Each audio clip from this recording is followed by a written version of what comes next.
Today on View to a Grill, we're smoking brisket, ribs, and Evergood sausage to complete our Texas Trinity, and we're doing it all on the Spider Grill's Huntsman. I'm Johnny, and the first thing we need to do is make a brisket rub. In a container, we'll pour in a 1/4 cup of black pepper.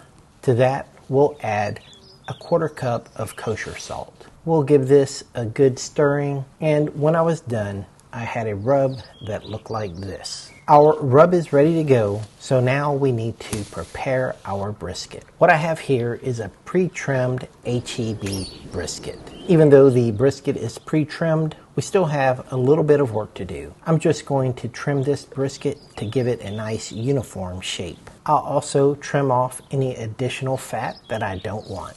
When I was done, here is the fat side and here is the meat side. Our brisket is trimmed. Let's go ahead and season it with the rub we made. I want you to notice that I am not using a binder. The natural moisture of the brisket is holding on all the seasoning, and it literally took the entire 1/2 cup of seasoning. We seasoned the fat side first because I wanted the fat side to be up when I was done. Now we can get that into the refrigerator until it's time to smoke. Our brisket is ready to go. Now let's make a rib rub. We're just going to eyeball this. Start with 2 tablespoons of sea salt, then 2 tablespoons of fine ground pepper, 1 teaspoon of granulated garlic, 1 teaspoon of granulated onion, and a teaspoon of smoked paprika. We'll give that a stir, and when you're done, your rib rub should look like this. Our rib rub is done. Let's go ahead and prepare our ribs. I like to square off my St. Louis cut ribs by cutting off the last bone from each end. I'll also remove some of the thicker fat you can find on the meat side of the ribs. Next, I'll remove the flap from the bone side, and then of course I'll remove the membrane. Here's what the ribs look like when I was done, and now it's time to season our ribs. I'll start seasoning on the bone side so we can end up meat side up. Now I can season the meat side. And again, I did not use a binder. Now we can put our ribs into the refrigerator until it's time to smoke. Our brisket and ribs are ready to go. Let's get our Spider Grill's Huntsman ready to smoke. In my Huntsman, I have some leftover charcoal from my last cook. I'll collect that and put it in my chimney starter, and that's what we're going to use to start our fire. I'll get the grates back in so we can clean them because nastiness does not taste good. I'm going to put 1 single split of wood. Feel free to use any flavor you like. I'll also be using lump charcoal. I'll reserve this little space in the middle for my lit charcoal, and that lit charcoal will then spread to the rest of the charcoal. I'll get the heat deflectors down just to make sure they can go on properly. On top of the deflectors, I'll put my water pan / drip pan, and then the grates. I'll open the door for you just so you can see what the charcoal looks like in the Huntsman. I've also chosen to use the under grate ambient temperature probe. Now that you've seen the setup and everything is ready to go, let's bring the Huntsman up to temperature. I have my fire going in my chimney starter. I can now turn my Huntsman on and bring up the app. Notice that it is 7:34 p.m.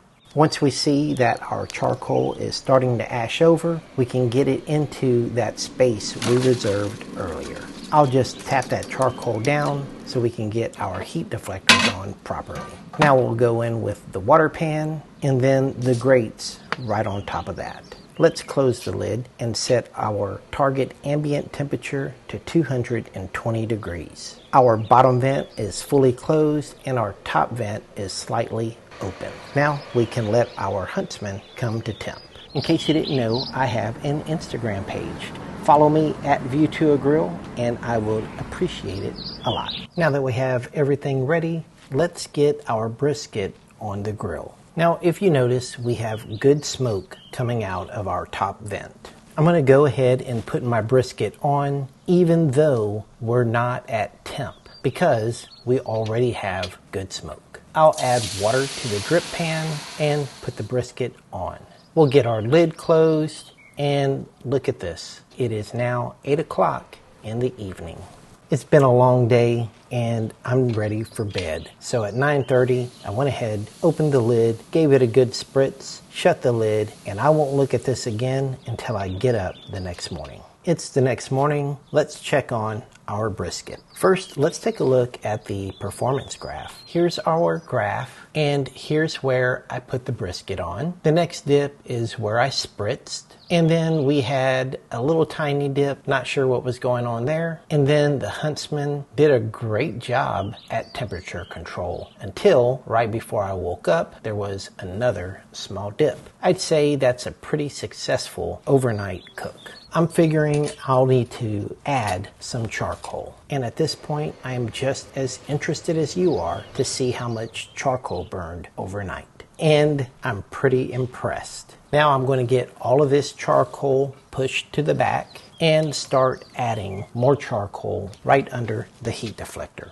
Now, since we're at 166 degrees of internal temperature, I'm going to go ahead and wrap the brisket. Before I wrap, I'll remove the internal temperature probe, spray the paper to make it more pliable, and then wrap our brisket. Now we can get the brisket back on, reinstall our internal temperature probe, and close the lid. It is now 6:41 in the morning, and I'm going to reset our ambient temperature to 250 degrees. And I let that go all the way to 9:47. Notice that our internal temperature is 199 degrees, and that is correct for where the probe is. However, I always like to use a pen thermometer to double check. We're reading 196 degrees with our pen thermometer, and the brisket still feels a bit firm. Now, calculating the amount of time before this brisket is done and the amount of time it needs to rest, I think it's a good time to get our ribs on the grill. All we're going to need to do is move our brisket over and put the ribs on.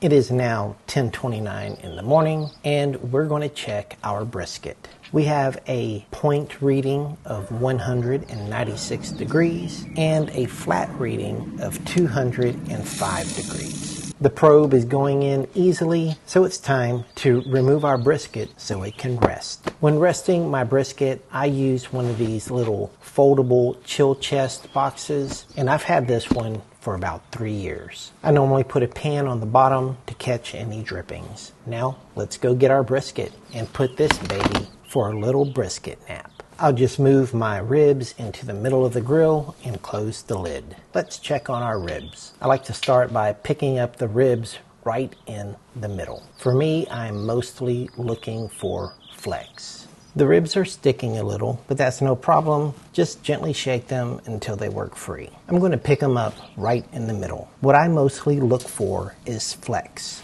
And this bend right here tells me that these ribs are done. For a complete video on how to know when ribs are done, check out the link above. Our brisket's resting, our ribs are resting. Now let's complete this Texas Trinity by putting our Evergood hot links on the grill. I'm really falling in love with these Evergood products. Everything about them is all natural. And the fact that they use natural pork casings for their sausage. Now, pineapple sausage is not traditional for the Texas Trinity. This will be my pitmaster privilege. All right, we got our hot links on the grill. The temperature is still 250 degrees. And after about 45 minutes, I'm gonna give one of those pineapple sausages a try. So not only is this Evergood pineapple sausage my pitmaster privilege, it's also my tester. I'm gonna see if it's warm all the way through the middle. If you were wondering, here's a cross section of that sausage and you can see the pineapple. And yeah,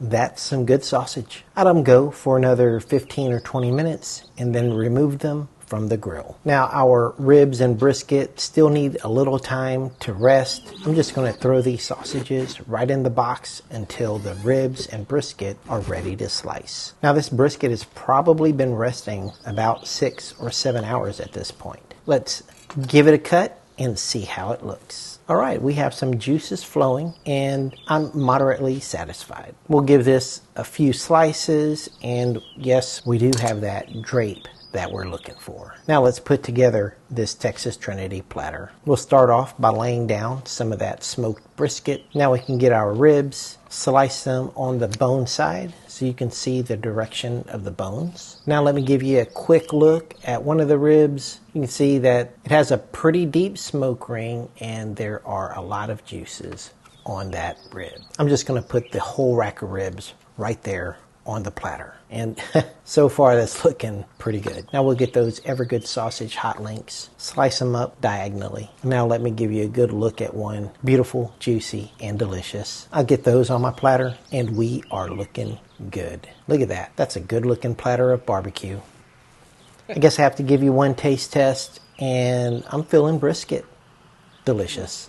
Evergood Sausage Company is a family-owned business, and if you're interested in having some Evergood sausage for yourself, you can find them at these preferred retailers. Now, if you haven't already subscribed to View to a Grill, go ahead, hit that subscribe button.